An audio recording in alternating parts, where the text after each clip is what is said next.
नमस्कार दोस्तों, आप सभी का स्वागत है हमारे YouTube चैनल BCS अकेडमी पर। और आज की इस वीडियो में हम नीट IIT से रिलेटेड वीडियो लेकर आए हैं।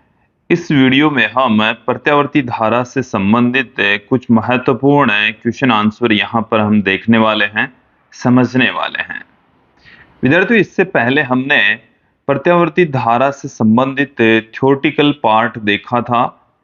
इस चैप्टर से संबंधित सभी टॉपिक्स हमने देख लिए थे। अब उन पर आधारित कुछ क्वेश्चंस यहाँ पर हम देखने वाले हैं, समझने वाले हैं। विद्यार्थियों, यदि आप हमारे YouTube चैनल पर नए हैं तो चैनल को सब्सक्राइब कर लीजिए, साथ में बेल आइकन भी दबा दीजिए ताकि आपको आगे की वीडियोज की नोटिफिकेशन मिलती रहे। अब मैं इस वीडियो को स्टार्ट करता हूं।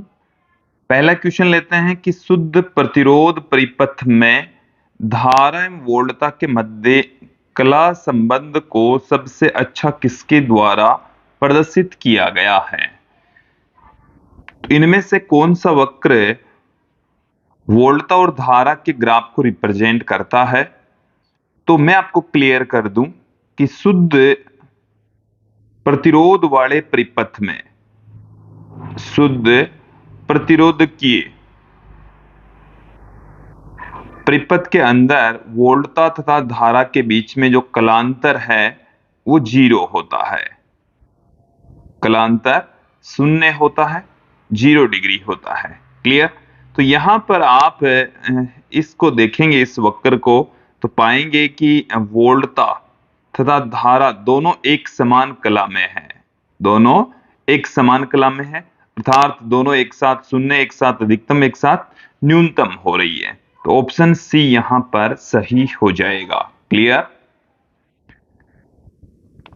नेक्स्ट क्वेश्चन की ओर बढ़ते हैं कि एक प्रकाश बल्ब 220 वोल्ट एसी आपूर्ति पर 100 वाट शक्ति से दीप्त होता है, तो बल्ब का प्रतिरोध क्या होगा? चलिए यहां से क्लियर कर लीजिए कि हमें इस क्वेश्चन के अंदर जो VRMS की वैल्यू है वो हमें दे रखी है 220 वोल्ट। इसके साथ में हमें यहां पर शक्ति दे रखी है 100 वाट। हमें प्रतिरोध का मान पूछा है कि प्रतिरोध की वैल्यू क्या होगी। तो देखिए विद्यार्थियों, शक्ति P बराबर होता है VRMS का स्क्वायर बट्टे में R। तो यहां से R बराबर अपने पास में आ जाएगा VRMS का स्क्वायर बट्टे में P। तो VRMS का स्क्वायर का मतलब हो गया 220 इंटू 220 बट्टे में P मतलब 100।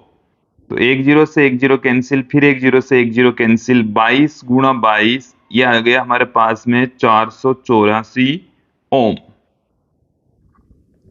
तो 484 ओम, ऑप्शन सी यहां सही हो जाएगा। क्लियर?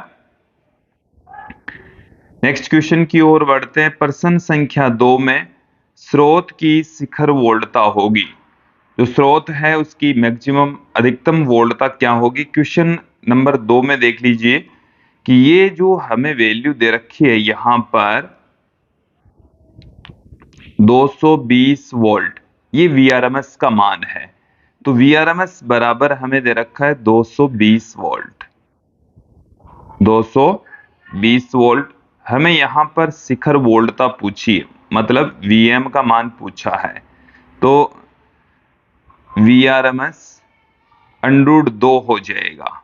VRMS √2, VRMS की जो वैल्यू है वो हमें 220, 220 को √2 से गुणा कर दीजिए।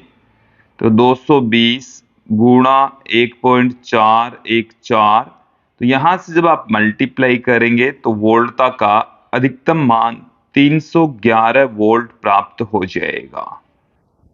तो ऑप्शन सी यहां सही होने वाला है। क्लियर? नेक्स्ट क्वेश्चन की ओर बढ़ते हैं। देखिए, किसी ऐसी परिपथ में V एवं I को निम्न समीकरणों द्वारा व्यक्त किया जाता है। हमें V बराबर 150 साइन 150 t तथा I बराबर 150 साइन 150 t प्लस π/3 एम्पियर से परिपथ में व्यय होने वाली शक्ति क्या होगी? तो देखिए यहां से परिपथ के अंदर वेव होने वाली शक्ति, तो P एवरेज बराबर होता है Vrms into IRMS cos phi. तो यहाँ Vrms की जो वैल्यू है उसको हम लिख सकते हैं Vm बट्टे में √2। इसके अलावा IRMS को हम लिख सकते हैं Im बट्टे में √2 कोस फाई। तो देखिए यहां से इस डायग्राम क्वेश्चन के अंदर देखेंगे, ये हमें Vm की वैल्यू दे रखी है, ये हमें Im की वैल्यू दे रखी है, और π/3 यहाँ पर फाई की वैल्यू हो जाएगी। तो Vm इन दोनों क्वेश्चन को आप देखेंगे तो 150 वोल्ट, Im की वैल्यू हमारे पास में हो जाएगी 150 एम्पियर, फाई का जो मान है वो हमारे पास में है π/3 मतलब 60 डिग्री। चलिए वैल्यू पुट कर देते हैं, 150 गुणा 150 बट्टे में 2 आ जाएगा, √2 इंटू √2 2 हो गया। कोस 60 डिग्री का मान होता 1/2।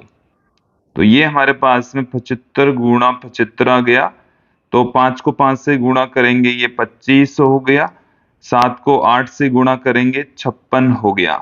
तो ये इतने वाट की शक्ति यहाँ पर क्षहित होगी। ऑप्शन सी यहाँ सही हो जाएगा। अगले प्रश्न की ओर बढ़ते हैं। प्रत्यावर्ती वोल्टता V को निम्न समीकरण द्वारा व्यक्त किया जाता है, जहां Vm शिखर वोल्टता है। तो प्रत्यावर्ती वोल्टता के तात्क्षणिक मान को V बराबर Vm sin ओमेगा t से हम पुट करते हैं। तो हमारे पास में यहां पर ऑप्शन बी सही हो जाएगा। ये ओमेगा टी यहां पर जस्ट नीचे ही है। ओके, तो ऑप्शन बी यहां सही होने वाला है। अगले क्वेश्चन की ओर बढ़ते हैं कि वोल्टता V बराबर Vm sin ओमेगा t के एक ऐसे स्रोत को चित्रानुसार प्रतिरोध कैपिटल R से जोड़ा जाता है। इस परिपथ के लिए धारा एवं वोल्टता के मध्य कला संबंध है। तो देखिए यहां से इस डायग्राम को देखिए कि हमें यहां पर एक रेजिस्टेंस दे रखा है, जिसे एक V बराबर Vm sin ओमेगा t प्रत्यावर्ती वोल्टता स्रोत से जोड़ रखा है। और जब किसी प्रतिरोध को प्रत्यावर्ती वोल्टता स्रोत से कनेक्ट करके रखते हैं तो वोल्टता तथा धारा एक समान कला में होती है। तो यहां पर आप ध्यान देंगे कि यहां पर आएगा हमारे पास में दोनों समान कला में है। यहां पर एक वर्ड बाय मिस्टेक रह गया है, दोनों समान कला में है, कला में समान है। तो ऑप्शन ए यहां सही हो जाएगा। बाकी की जो ऑप्शन है इसमें इनके बीच में कलांतर 120 डिग्री 190 डिग्री इस तरीके से दे रखा है। तो ऑप्शन ए ही यहां सही होने वाला है। नेक्स्ट क्वेश्चन की ओर बढ़ते हैं कि निम्न में से किस परिपथ में वेव की गई अधिकतम शक्ति को प्रेक्षित किया गया है। कि इनमें से अधिकतम शक्ति क्षय किस में होगा, वेव की गई अधिकतम शक्ति। तो देखिए औसत शक्ति वेव को हम P बार बराबर Vrms into IRMS cos phi से पुट करते हैं। तो जब प्रेरकीय प्रति L या C लगा हो, L या C लगा होता है, तब फाई की जो वैल्यू होती है या प्लस माइनस π/2 होती है। तो औसत शक्ति यहां पर 0 हो जाती है, ठीक है। और R लगा हो तो कोस फाई का मान अधिकतम, क्योंकि फाई की जो वैल्यू होती है वो 0, वह कोस फाई का जो मान होता है वो हो जाता है 1, और कोस फाई का जो अधिकतम मान होता है वो 1 ही होता है। तो यहां पर कोस फाई 1 हो जाएगा, मैक्सिमम हो जाएगा। तत्पश्चात P बार बराबर Vrms इंटू IRMS, ये भी मैक्सिमम होगा। क्लियर। तो हमारे पास में शुद्ध प्रतिरोध की परिपथ के अंदर वेव की गई जो शक्ति है वो अधिकतम होती है। ऑप्शन सी यहां सही हो जाएगा। अगले प्रश्न की ओर बढ़ते हैं कि एक 100 ओम के प्रतिरोधक को 220 वोल्ट 80 हर्ट्ज एसी आपूर्ति से जोड़ा जाता है, तो परिपथ में धारा का वर्ग माध्य मूल मान क्या होगा। क्वेश्चन में जो वैल्यू हमें दे रखी है उसको एक बार देखें। आर का मान हमें 100 ओम दे रखा है, इसके साथ में ये जो 220 वोल्ट है ये वीआरएमएस की वैल्यू होती है, 220 वोल्ट। ये जो आवृत्ति है एफ का जो मान है वो हमें 50 हर्ट्ज दे रखा है। अब पूछा धारा का वर्ग माध्य मूल मान कितना है, आईआरएमएस हमें पूछा है। तो देखिए विद्यार्थियों मैं क्लियर कर दूं, आईआरएमएस हमें यहां पर पूछा गया है, तो ये होता है वीआरएमएस अपॉन आर, क्योंकि यहां पर केवल और केवल आर जुड़ा हुआ है। तो 220 बट में आर की जो वैल्यू है वो हमें दे रखी है 100, तो यहां 100 का भाग लगाएंगे तो 2.2 एम्पियर हमें प्राप्त हो जाएगा। 2.2 एम्पियर, ऑप्शन सी यहां सही होने वाला है। अगले प्रश्न की ओर बढ़ते हैं। किसी ऐसी आपूर्ति शिखर का मान 440 वोल्ट है, तो इसकी वर्ग माध्य मूल वोल्टता क्या होगी। तो यहां पर हमें जो शिखर मान है, एसी वोल्टता का जो शिखर मान है Vm से हम इसको पुट कर दें, 440 वोल्ट हमें प्राप्त है, दिया गया है। ओके, हमें Vrms का मान पूछा है और Vrms होता है Vm बट्टे में √2, तो 440 बट्टे में √2 आ जाएगा। इसको हम √2 से ऊपर नीचे मल्टीप्लाई कर दें तो 440 बट्टे में 2, और इस ऊपर वाले √2 की वैल्यू हो जाएगी 1.414, और यहां से Vrms बराबर आ गया हमारे पास में 220 गुणा 1.414, और Vrms की जो वैल्यू है वो हमारे पास में 311 वोल्ट प्राप्त हो जाएगी, 311 वोल्ट। तो ऑप्शन बी यहां सही हो जाएगा। अगले प्रश्न की ओर बढ़ते हैं कि प्रश्न संख्या 9 में पूर्ण चक्र में वेव की गई कुल शक्ति है।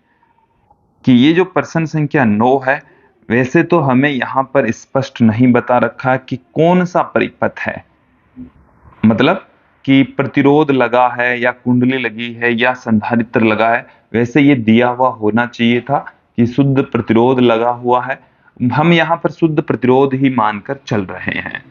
तो जब परिपथ में शुद्ध प्रतिरोध लगा है तो औसत शक्ति क्षय P बार बराबर होता है Vrms into IRMS cos phi, और शुद्ध प्रतिरोध लगा हो तब शुद्ध प्रतिरोध लगा हो तो जो फाई का मान होता है वो 0, वह cos फाई का मान हो जाता है 1। तत्पश्चात P बार बराबर Vrms इंटू IRMS हो जाएगा। क्लियर। तो यहां से प्रश्न संख्या 9 में देखें, Vrms की जो वैल्यू है वो हमारे पास में है 311। वैसे विद्यार्थियों ये प्रश्न 9 की बजाय ये 8 होना चाहिए था। 8 में हमें 220 वोल्ट दे रखा है, और हाँ इसमें जरूर दे रखा है कि ये शुद्ध प्रतिरोध लगा हुआ है। चलिए ये 8 ही है, तो यहां पर Vrms का मान है 220 और IRMS का मान है 2.2। चलिए यहां पर वैल्यू हम पुट करेंगे। Vrms की वैल्यू हमें 220 और IRMS का मान है 2.2, तो ये हमारे पास में आ गया 22 गुणा 22 जो कि 484 होता है। तो 484 वाट इसका आंसर आ जाएगा, ऑप्शन डी यहां सही हो जाएगा। क्लियर।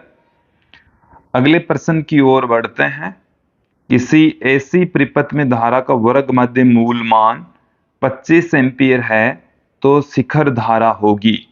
धारा की जो अधिकतम वैल्यू है वो क्या होगी। क्वेश्चन के अंदर क्या दे रखा है, IRMS हमें दे रखा है और ये हमें 25 एम्पियर दे रखा है। IM हमें पूछा है, तो IM बराबर हो जाएगा IRMS इंटू अंडरूट 2। तो ये आ गया हमारे पास में 25 अंडरूट 2। इसे हम 25 गुणा 1.414 से भी पुट कर सकते हैं। तो ये हमारे पास में 35.36 एम्पियर आ जाएगा। क्लियर।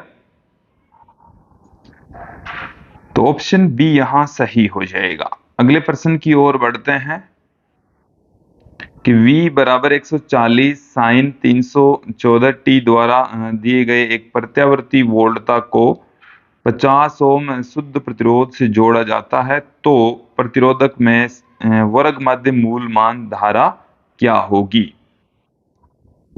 देखिए हमें यहां पर IRMS का मान पूछा है, IRMS का मान पूछा है जो कि VRMS अपॉन R होगा, क्योंकि शुद्ध प्रतिरोध यहां पर लगा हुआ है। अब IRMS क्या होता, VRMS क्या होता है, VM बट्टे में अंडरूट 2 होता है, VM बट्टे में अंडरूट 2। तो VM की वैल्यू यहां से आप देखेंगे, ये हमें दे रखी है VM बराबर 140। तो 140 बट्टे में अंडरूट 2 इंटू में 50। तो यहां से आप देखें, एक जीरो से एक जीरो तो कैंसिल हो जाएगा।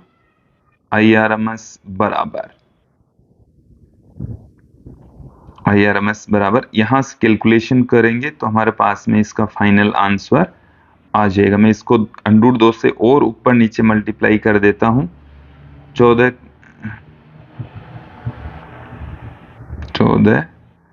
बट्टे में 5, अंडरूट 2 से गुणा करेंगे, नीचे 2 हो जाएगा, ऊपर अंडरूट 2 हो जाएगा। तो ये 5 को 2 से गुणा करेंगे 10, तो 1.4 गुणा 1.414 आ जाएगा। तो यहां से हमारे पास में कैलकुलेट करेंगे तो 1.98 एम्पियर आ जाएगा। ये हमारे पास में इसका आंसर प्राप्त हो जाएगा। नेक्स्ट क्वेश्चन देखें कि वह लाइन जो गली से आपके घर के लिए बिजली की आपूर्ति करती है में होता है। देखिए हमारे घरों में आने वाली जो प्रत्यावर्ती वोल्टता है वो 50 हर्ट्ज उसकी आवृत्ति होती है, जबकि वो एक प्रतिरोधक वाली वोल्टता होती है। ठीक है, तो यहां पर हालांकि उसका प्रतिरोध है वो 0 तो नहीं होता, नहीं वो धारतीय या प्रतिरोधक या प्रेरकीय होती है।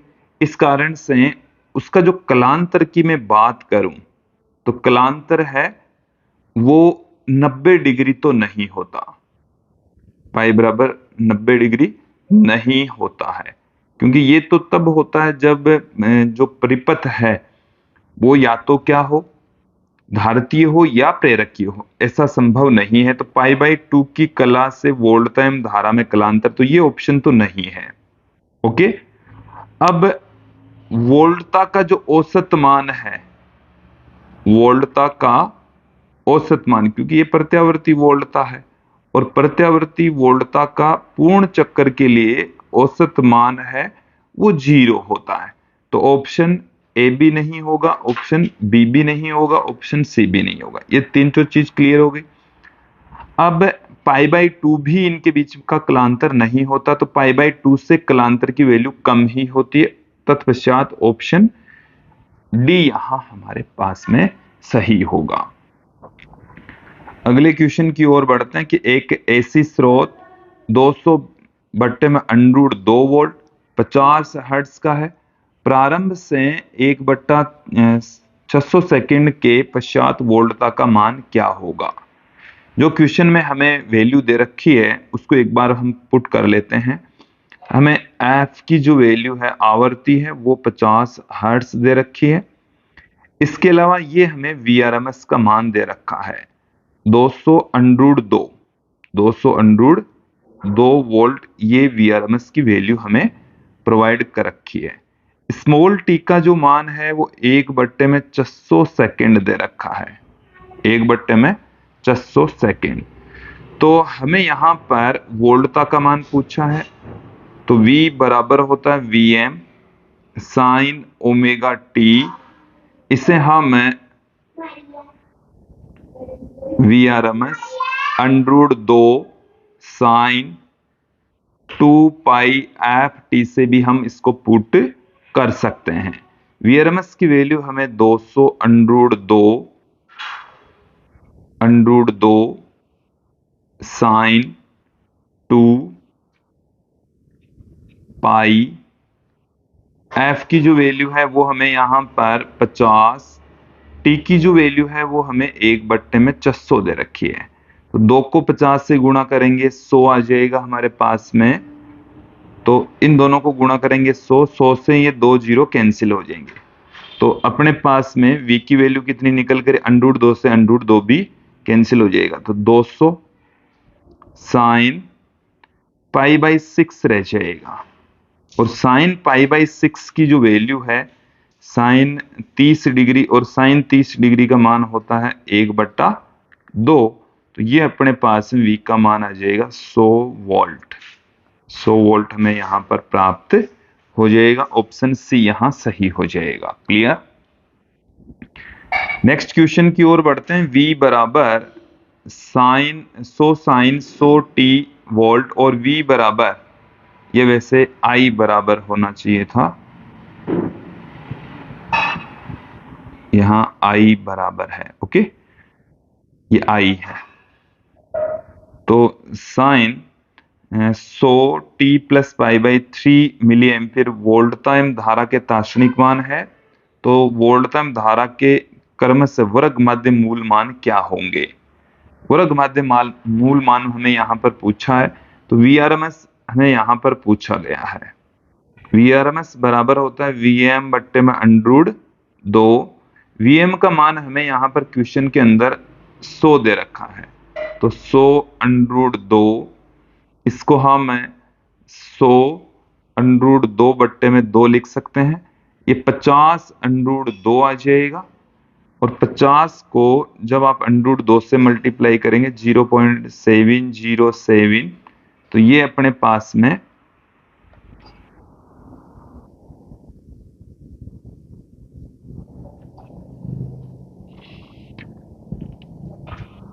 वैसे 707 नहीं है, √2 की वैल्यू 1.414 है। तो ये अपने पास में 70.7 वोल्ट आ जाएगा। इसी प्रकार से हमें Irms की वैल्यू भी फाइंड आउट करनी है। Im बट्टे में √2, Im की वैल्यू हमें यहाँ पर 100, और देखिए यहाँ पर इसका मात्रक मिली एम्पियर है। तो 100 मिली एम्पियर बट्टे में √2 कैलकुलेशन करेंगे तो यहां से भी हमारे को ये 70.7 मिली एम्पियर प्राप्त हो जाएगा। तो ऑप्शन ए यहां सही हो जाएगा। क्लियर।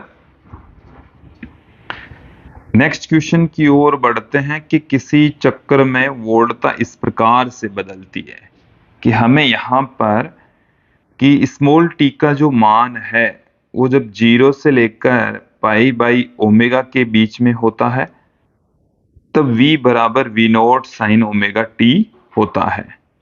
तो देखिए यहां से इस समय को π/ω का मतलब क्या है, इसको मैं क्लियर कर दूं।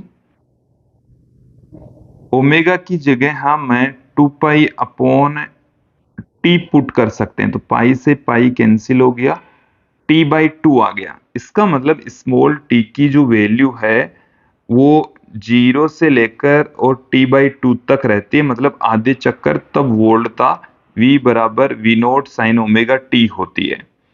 फिर T/2 से स्मॉल t का मान t तक रहता है, T/2 से कैपिटल T तक। दूसरे अर्ध चक्कर के अंदर वोल्टता का मान -V0 साइन ओमेगा टी होता है। तब एक चक्कर के लिए वोल्टता का मान क्या हो जाएगा, तो देखिए एक चक्कर के लिए वोल्टता का मान जितना धनात्मक है पहले आधे चक्कर में उतना ही ऋणात्मक है, तो कुल जो वोल्टता है वो 0 हो जाएगी।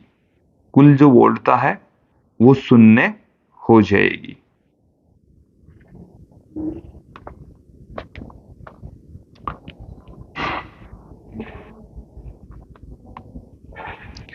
नेक्स्ट क्वेश्चन की ओर बढ़ते हैं कि चित्र में दर्शाया गया विभवांतर V का वर्ग माध्य मूल मान क्या होगा। वर्ग माध्य मूल मान क्या होगा? तो देखिए हमें यहाँ पर दो टुकड़ों में धाराएं दे रखी है, एक तो 0 से लेकर t/2 तक, फिर t/2 से लेकर t तक। तो हमें इनके अंदर इनका औसत मान हमें यहाँ ज्ञात करना है। तो मैं यहाँ पर आपको थोड़ा सा क्लियर कर दूं कि जब समय की वैल्यू 0 से लेकर t/2 तक रहती है तो v का मान v0 के बराबर है, और t/2 से t तक रहती है तब v का मान हमारे पास में 0 है। क्लियर? तो हमें यहाँ पर Vrms का मान पूछा है, तो Vrms बराबर क्या होता है? पहले आप धारा का वर्ग, वोल्टता का वर्ग करोगे, फिर उसका औसत लोगे, वर्ग माध्य मूल मान। तो माध्य लेने के लिए हमारे पास में ये फॉर्मूला है, 0 से लेकर t तक dt, फिर उसका अंडरूट करोगे, फिर उसका अंडरूट करोगे। तो यहां से ये इसका अंडरूट है विद्यार्थियों, 1/2। तो देखिए इसको ऊपर वाले अंडरूट को हम दो टुकड़ों में तोड़ देते हैं, 0 से लेकर t/2 तक, यहाँ पर v0 रहेगा तो v0 का स्क्वायर dt, फिर t/2 से लेकर t तक, ये हमारे पास में 0 इसकी वैल्यू होगी। फिर 0 से लेकर t तक dt, और इन सब की जो पावर है वो हमारे पास में है 1/2। तो Vrms बराबर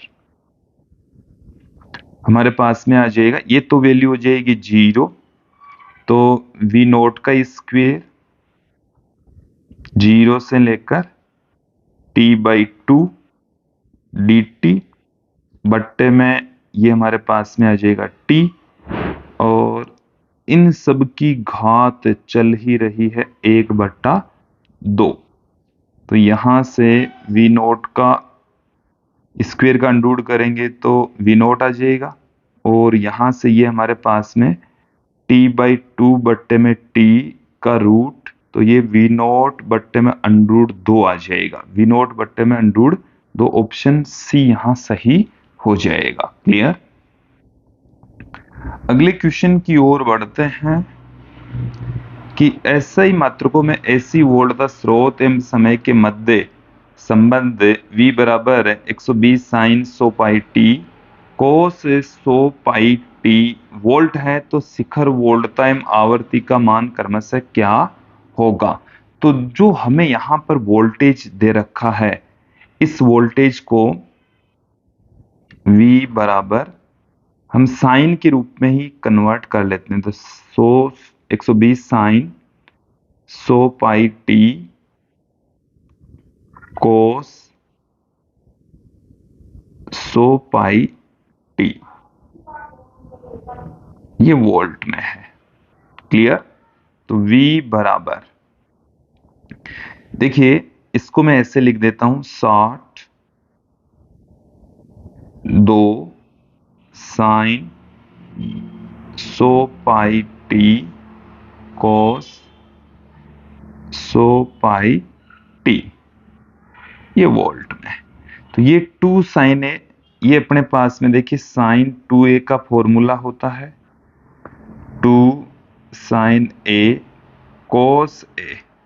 ठीक है, तो इस फॉर्मूले को यहां पर हम अप्लाई कर देते हैं। तो v बराबर 60 साइन 2a, तो साइन 2 गुणा में 100 पाई टी, ये अपने पास में आ गया है।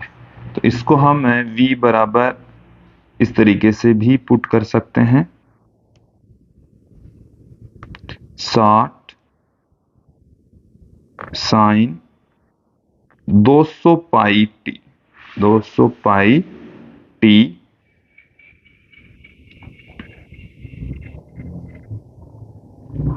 या आप इसको इस तरीके से भी इस फॉर्म में भी लिख सकते हैं 2 पाई इंटू 100 टी, 100 टी। तो यहां पर सुस्पष्ट हो रहा है एफ की जो वैल्यू है वो हमें यहां पर 100 हर्ट्ज और वीएम का जो मान है वो 60 वोल्ट प्राप्त हो रहा है।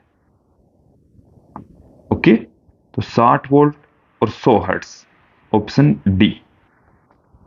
अगले प्रश्न की ओर बढ़ते हैं।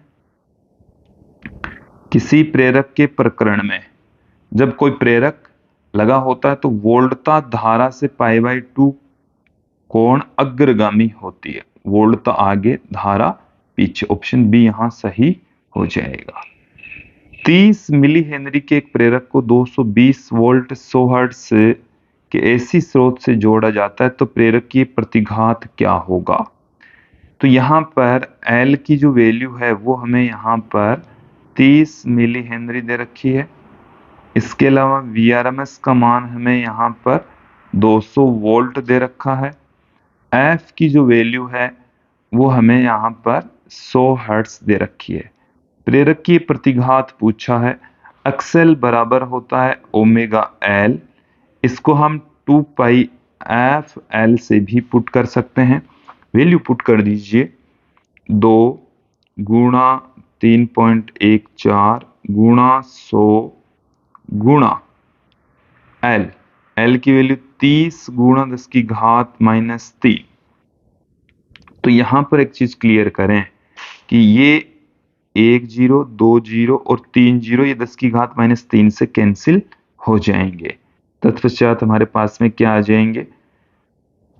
2 को 3 से गुणा कर दीजिए, 2 को 3 से गुणा करेंगे तो 6 गुणा 3.14, तो ये आ गया 18.8। 14 को 6 से गुणा करेंगे 84 ओम। ये आ गया ऑप्शन सी। क्लियर?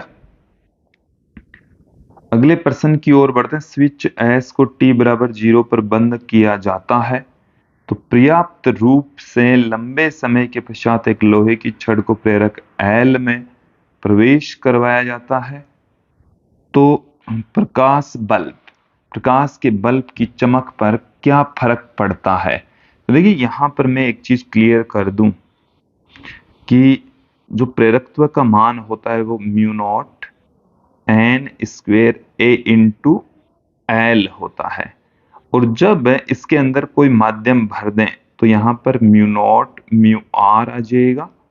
ये अपने पास में एल की वैल्यू का फॉर्मूला होता है। तो यहां पर जैसे ही लोहे की छड़ को उसके अंदर प्रवेश करवाएंगे एल की वैल्यू इंक्रीज हो जाएगी, एल का मान बढ़ जाएगा। अब एल का मान जब बढ़ जाता है तो एक्सएल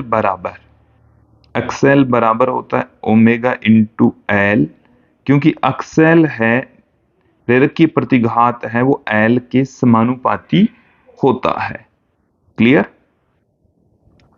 एल के समानुपाती होता है। तत्पश्चात हम क्या बता सकते हैं कि जैसे ही छड़ प्रवेश करवाएंगे तो एल बढ़ जाएगा, जिससे प्रेरक की प्रतिघात बढ़ जाएगा। प्रतिघात बढ़ जाएगा तो बल्ब है उसमें से धारा कम प्रवाहित होगी, वो मंद हो जाएगा, पहले की तुलना में कम तीव्रता के साथ में जलेगा। ओके, नेक्स्ट क्वेश्चन की ओर बढ़ते हैं कि निम्न में से कौन सा ग्राफ आवर्ती न्यू के साथ प्रेरक की प्रतिघात एक्सएल के सही परिवर्तन को दर्शाता है? तो देखिए मैं आपको क्लियर कर दूं, एक्सएल बराबर होता है ओमेगा एल।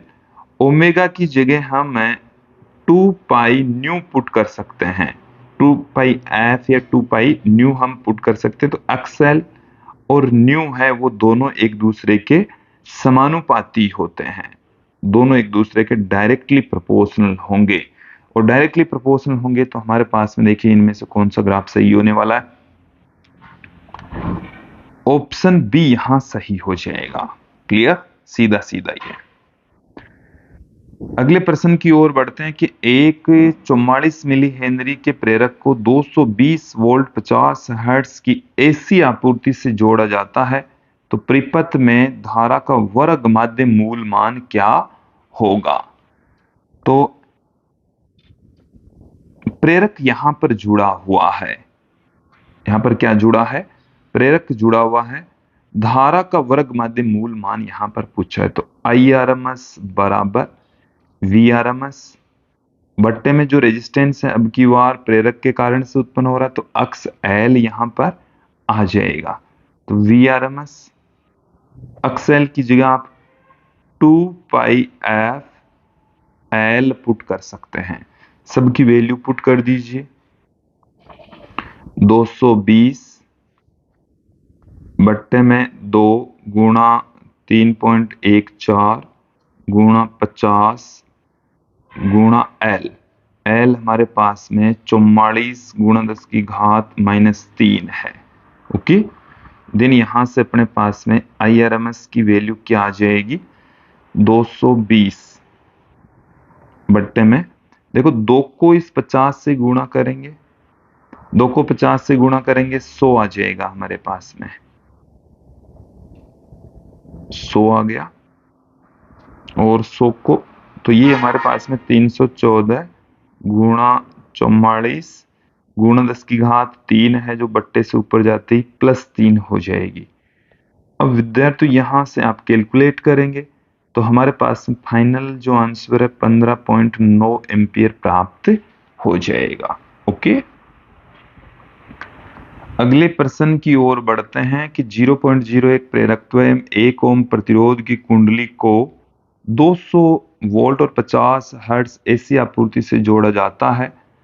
अधिकतम प्रत्यावर्ती वोल्टता एवं धारा के मध्य समय पश्चात होगा। देखिए एक बार क्वेश्चन क्लियर करें, ये जो वर्ड है ये समय पश्चता है, समय पश्चता मतलब हमारे को समयांतर यहां पर पूछा गया है। तो समयांतर में आपको क्लियर कर दूं, हमने थ्योरेटिकल पार्ट में भी पढ़ा है, समयांतर को हम डेल्टा टी से पुट कर दें, ये होता है T/2π इंटू में कलांतर। तो सबसे पहले तो हमें इस सर्किट का कलांतर यहां पर ज्ञात होना चाहिए। तो देखिए tan phi बराबर होता है अक्सेल अपॉन में R। अक्सेल की वैल्यू हमें यहां पर चाहिए जो कि 2πf इंटू एल बट्टे में R से पुट की जा सकती है। 2πf 2 गुणा 3.14 गुणा f की वैल्यू हमें यहां पर क्वेश्चन में 50 हर्ट्ज, तो 50 L का मान, प्रेरकत्व का जो मान है वो 0.01 हमें दे रखा है, R का जो मान है वो 1 हमें दे रखा है। तो ये अपने पास में यहां से पाई आ जाएगा, यहां से मान कितना आ जाएगा? पाई। तो फाई बराबर आ जाएगा tan इनवर्स 3.14 और फाई की वैल्यू वो है वो 72 डिग्री हमें प्राप्त होगी। और रेडियन में यदि हम इसको कन्वर्ट करें तो पाई बट्टे में 180 ये रेडियन में कन्वर्ट हो जाएगी। अब देखिए समयांतर, यही वैल्यू पुट कर देता हूं मैं। तो इससे हम इस तरीके से भी लिख सकते हैं फाई अपॉन में ओमेगा। तो फाई का मान तो हमारे पास में आया है 72 गुणा पाई बट्टे में 180। ओमेगा की जो वैल्यू होती है वो भी देख लीजिए, 2πf मतलब 50। तो जो कट पिट कर हमारे पास में यहां से आप ध्यान दें, पाई से पाई कैंसिल हो जाएगा और यहां से 72 का भाग ये 4 बार में और ये हमारे पास में 18 से 4 बार में कट गया है। ठीक है, ये 10 आ गया। अपने पास में, तो ये आ गया 4/1000, तो 1/में 250 आ जाएगा। ये सेकंड में इसका आंसर आएगा। ओके, तो 1/में 250 ऑप्शन ए यहां सही हो जाएगा। अगले प्रश्न की ओर बढ़ते हैं। एक आदर्श प्रेरक को बारी बारी से 220 वोल्ट 50 हर्ट्ज एवं 220 वोल्ट 100 हर्ट्ज आपूर्ति में रखा जाता है। दोनों प्रकरणों में इनमें से प्रवाहित धाराएं क्या होगी? देखिए, आवृत्ति चेंज कर दें तो क्या धारा के ऊपर फर्क पड़ेगा? क्या प्रवाहित धाराएं भिन्न भिन्न होगी? तो देखिए, इसका आंसर है हाँ, क्योंकि जब आवृत्ति चेंज होती है तो I बराबर, देखिए यहां पर V/में अक्स L होगा, और I अक्स L की जगह हम 2πf L पुट कर देंगे। तो I का जो मान है, वोल्टेज आप चेंज कर नहीं रहे हैं, तो ये F के व्युत्क्रमानुपाती होगी, तो यहां से ये भिन्न भिन्न होगी। ऑप्शन बी यहां सही हो जाएगा। अगले प्रश्न की ओर बढ़ते हैं। नेक्स्ट जो क्वेश्चन है कि एक परिपथ 1 ओम प्रतिरोध और 0.01 हेनरी प्रेरकत्व का बना है। एक प्रत्यावर्ती वोल्टता 50 हर्ट्ज और 200 वोल्ट से जोड़ी गई है, तो परिपथ में धारा और वोल्टता के बीच में कालांतर कितना होगा? तो देखिए, एक प्रतिरोध भी लगा हुआ है और एक प्रेरकत्व भी लगा हुआ है, तो अपने पास में सीधा सा फॉर्मूला है tan phi बराबर अक्स L बट्टे में R, और अक्स L की जगह हम लिख सकते हैं 2πf L। तो यहां से वैल्यू पुट कर दीजिए। 2 पाई का मान है हमारे पास में 3.14, या पाई को हम पाई के रूप में ही रहने देते हैं। F का मान 50, L का मान हमारे पास में 0.01 और R का मान हमारे पास में 1। तो जब आप इस 2 को 50 से गुणा करेंगे 100, और 100 को 0.01 से मल्टीप्लाई करेंगे तो ये हट जाएगा, यहाँ पर केवल पाई रह जाएगा। ओके, तो tan phi बराबर केवल पाई रह गया। फाई बराबर आ गया हमारे पास में tan इनवर्स पाई। tan इनवर्स पाई हमें ऑप्शन ए में नजर आ रहा है। नेक्स्ट क्वेश्चन की ओर बढ़ते हैं कि एक 5 माइक्रोफेरेड के संधारित्र को 200 वोल्ट 100 हर्ट्ज के एसी स्रोत से जोड़ा जाता है, तो संधारित्र का प्रतिघात क्या होगा? अक्स C बराबर होता है 1/ωc, और ओमेगा की जगह हम 2πf पुट कर सकते हैं। देन यहां से क्या आ जाएगा, 2 गुणा में 3.14 गुणा में 100। सी की जो वैल्यू है वो है 5 माइक्रोफेरेड। तो देखिए, यहां से अक्स C कितना निकल कर आ रहा है, 10 की घात -6 बट्टे से ऊपर जाएगी तो प्लस में 6 हो जाएगी। 100 को 3.14 से मल्टीप्लाई कर देंगे तो 314 गुणा में 10, और यहां से हमारे पास में 10 की घात 5 बट्टे में 314 आ जाएगा। तो यहां से विद्यार्थी हम कैलकुलेट करेंगे तो हमारे पास में फाइनल जो आंसर है वो 318 ओम प्राप्त हो जाएगा। अगले प्रश्न की ओर बढ़ते हैं कि शुद्ध धारिता परिपथ में यदि एसी स्रोत की आवृत्ति दुगुनी हो तो उसकी धारिता प्रतिघात पर क्या असर पड़ेगा? तो देखिए, धारिता प्रतिघात अक्स C बराबर होता है ओमेगा C, 1/ωc। तो इस ओमेगा की जगह हम 2πf रख सकते हैं, तो अक्स C समानुपाती होता है 1/f के। तो यहां से यदि आपने आवृत्ति दुगुनी कर दी, आवृत्ति दुगुनी करने पर, दुगुनी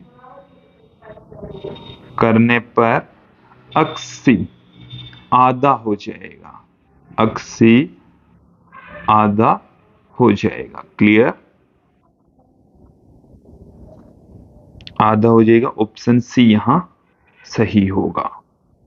अगले प्रश्न की ओर बढ़ते हैं कि यदि 8 माइक्रोफेरेड के संधारित्र को 220 वोल्ट 100 हर्ट्ज के एसी स्रोत से जोड़ा जाता है तथा इससे गुजरने वाली धारा 65 मिली एम्पियर है, तो इनमें से वर्ग माध्य मूल वोल्टता क्या है? तो देखिए हमें यहां पर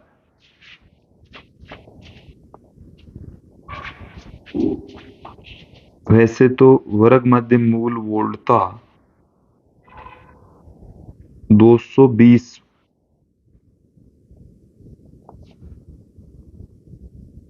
वोल्ट है।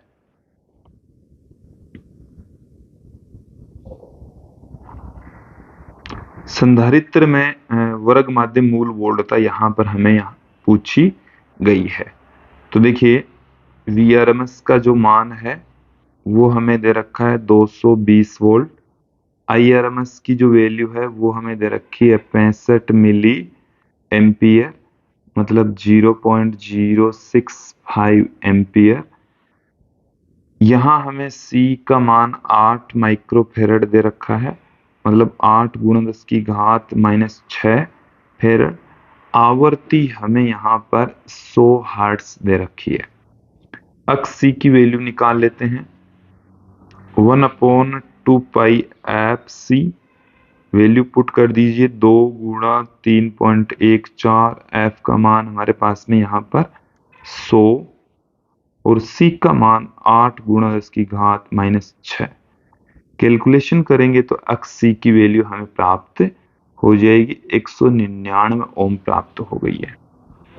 अब VC के ऊपर जो RMS की वैल्यू है वो हमें ज्ञात करनी है, तो IRMS इंटू XC, तो IRMS की वैल्यू 0.065 इंटू 199, तो 12.94 वोल्ट प्राप्त हो जाएगी। अगले प्रश्न की ओर बढ़ते हैं कि निम्न में से कौन सा ग्राफ आवर्ती न्यू के साथ धारिता प्रतिघात के लिए सही परिवर्तन को रिप्रेजेंट करता है?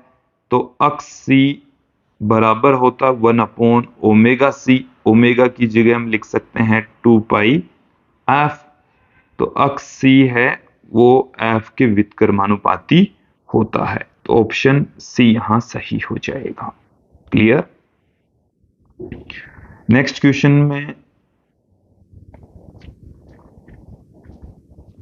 देखिए कि किसी ऐसी परिपथ में संधारित्र में वोल्टता एवं धारा के मध्य कलांतर क्या होगा?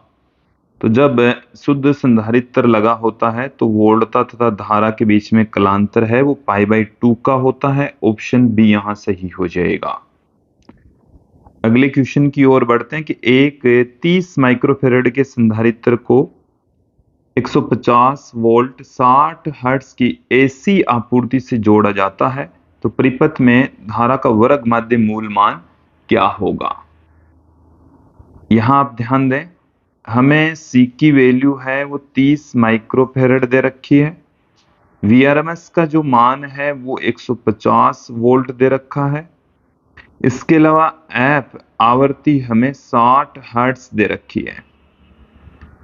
हमें धारा का वर्ग माध्य मूल मान पूछा है, तो IRMS बराबर क्या होता? क्लियर करें। IRMS बराबर Vrms अपॉन अक्स C, और अक्स C का मान होता है ओमेगा C, 1/ओमेगा C। तो ओमेगा C ऊपर चला गया, तो IRMS बराबर Vrms into 2πf into C। Value सबकी पुट कर देंगे तो 150 गुणा 2 गुणा 3.14, f की वैल्यू 60 और C की वैल्यू 30 गुणा 10 की घात -6।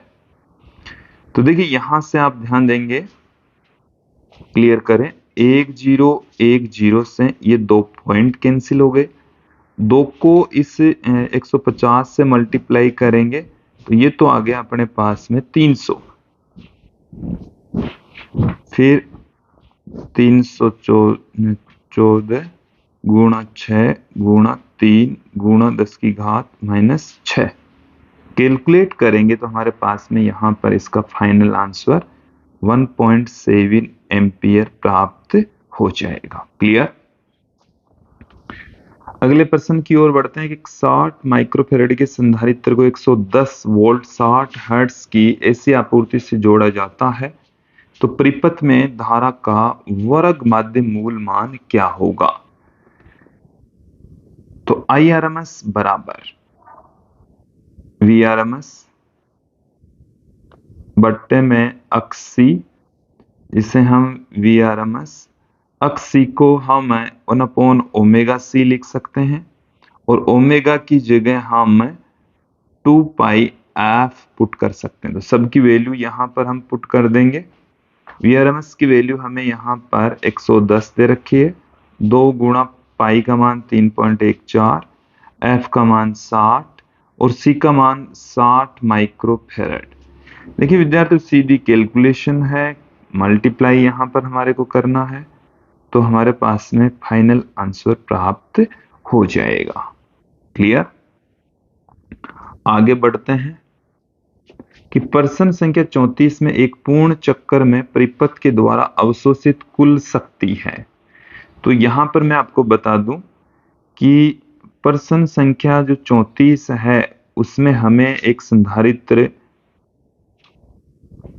दे रखा है और जब कोई संधारित्र वाला परिपथ होता है तो उसमें जो कलांतर होता है वो होता है π/2 का।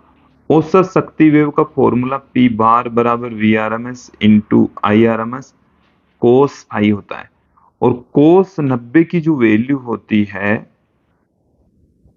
वो होती है 0। कोस 90 का मान 0, तो औसत शक्ति से 0 होगा। ऑप्शन डी यहां सही हो जाएगा। अगले प्रश्न की ओर बढ़ते हैं कि श्रेणी क्रम में निहित तत्व वाले किसी प्रत्यावर्ती धारा परिपथ में आपूर्ति की आवृत्ति बढ़ाने पर धारा बढ़ जाती है।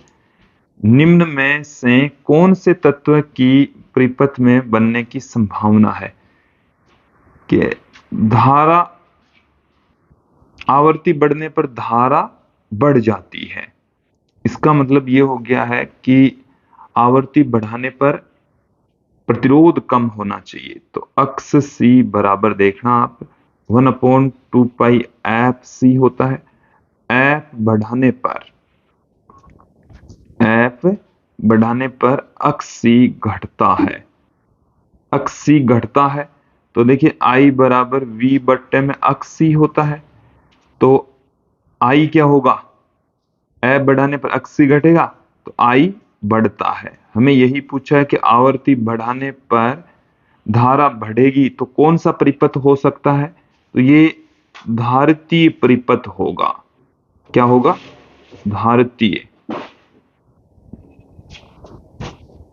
धारितीय परिपथ होने की संभावना है। इसके अलावा कि देखिए परिपथ के अंदर R है वो आवृत्ति के साथ में चेंज नहीं होता तो प्रतिरोध और संधारित्र वाला परिपथ पॉसिबल है। नेक्स्ट क्वेश्चन की ओर बढ़ते हैं। क्वेश्चन देखें कि जब 220 वोल्ट के एसी वोल्टता को संधारित्र C पर आरोपित किया जाता है तो